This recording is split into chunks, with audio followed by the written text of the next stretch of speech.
আজকে হলো মকর সংক্রান্তি, আর আজকে পিঠে ছাড়া পুরোটাই অসম্পূর্ণ। তাই আজকে মা বানাচ্ছে ঘরে পিঠে, তোমার সঙ্গে ওটা শেয়ার করে দিই।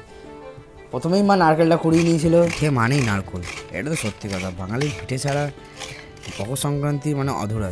তো মা পিঠেটা বানানোর জন্য রেডি হচ্ছিল, আর আমি এখানে পুজো করার জন্য রেডি হয়েছিলাম। তো পুজো করতে করতে আমার দেখলাম যে কতগুলো ঘুড়ি আমার রাখা আছে, কিন্তু আমি এখানে ওড়াতে পারবো না, কারণ এই সিজনে কেউ ওড়ায় না এখানে। তারপরে পুজোটা কমপ্লিট করার পর এত সুন্দর সেন্ট আস্তে আস্তে আমি চলে গেলাম মায়ের রান্নাঘরে গিয়ে দেখি মায়ের পুর রেডি। তাহলে এত সেন্টের পর একটু টেস্ট করা তো ম্যান্ডেটারি। টেস্ট করে দিলাম, টেস্ট করে তো ভালোই লাগলো। তারপরে দুপুরবেলা এসে গেলাম খাবার খেতে, ভাত ডাল যা বাকি সব আছে সেইগুলো খেয়ে বসে পড়লাম পিঠে দেখতে। মা পিঠে বানাচ্ছিল, দেখে না কত সুন্দর পিঠেগুলো বানাচ্ছে।